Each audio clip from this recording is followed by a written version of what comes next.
নমস্কার বন্ধুরা, সীমাস কিচেন থেকে সবাইকে স্বাগত। আশা করি তোমরা সকলে খুব ভালো আছো।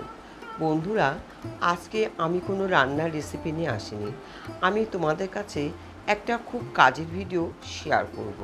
সেটা অবশ্য থাম্বনেল দেখে কিছুটা আন্দাজ করতে পারছো। একদম পারফেক্ট জিরের গুঁড়ো। এই গুঁড়ো আমরা বাজার থেকে কিনে খাই না, বাড়িতেই তৈরি করি। আর তাছাড়া বন্ধুরা, বাড়িতে তৈরি করলে একদম ফ্রেশ মশলাটা পাওয়া যায়, যেটা স্বাস্থ্যের পক্ষে ভীষণ উপকারী। আর আমরা বাজার থেকে যেটা কিনে খাই সেটা তো ভেজালযুক্ত আর শরীরের পক্ষেও ভীষণই ক্ষতিকর। তো বন্ধুরা, একটু চেষ্টা করলে কিন্তু বাড়িতেই তৈরি করা যায়। তাহলে বন্ধুরা, ভিডিওটি প্রথম থেকে শেষ অবধি স্কিপ না করে দেখতে থাকো আমি কিভাবে পারফেক্ট জিরের গুঁড়ো বাড়িতেই তৈরি করছি। আমি এরকম RM কোম্পানি কাকা লেখা আছে এরকম 250 গ্রাম জিরের প্যাকেট নিয়েছি।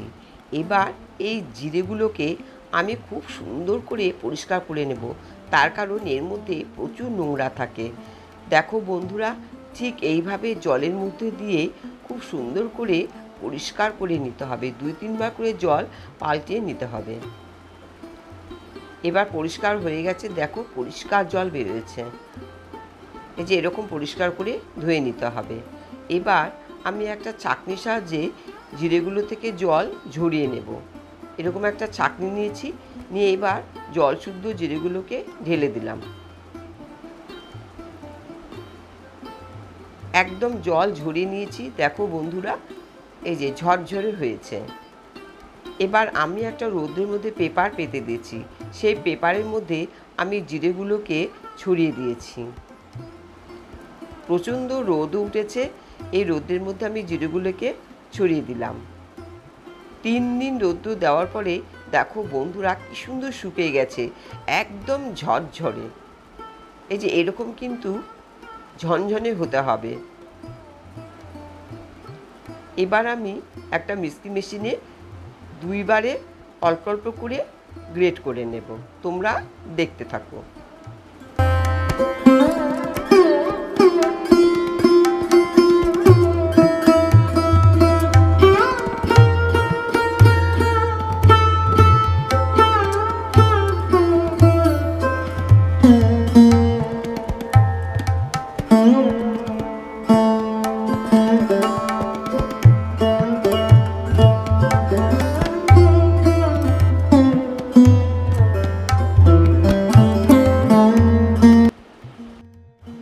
সব জিরেগুলোই গুঁড়ো করা হয়ে গেছে। এবার আমি দেখো বন্ধুরা এরকম নাসা কোম্পানির মশলার কৌটো নিয়েছি। এই কৌটোর মধ্যে আমি 2টো কৌটো ভরিয়ে রেখে দিই। আমার প্রায় 1 মাস হয়ে যায়। আবার ফুরোলে আবার আমি এর মধ্যে সংরক্ষণ করে রেখে দিই। এই যে কৌটো ভর্তি হয়ে গেছে।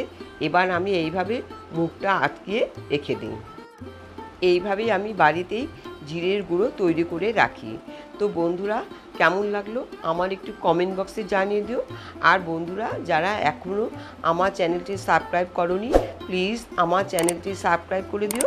আর সঙ্গে বেল বাটন অন করতে ভুলো না বন্ধুরা। বেল বাটন অন করা থাকলে যখনই আমি এরকম কোনো নতুন নতুন ভিডিও আপলোড করব তার নোটিফিকেশান তোমরা পেয়ে যাবে। আজকে তাহলে এ পর্যন্তই বন্ধুরা, আবার তোমাদের সঙ্গে দেখা হবে অন্য কোনো রেসিপি নিয়ে। খুব ভালো থেকো, সুস্থ থেকো।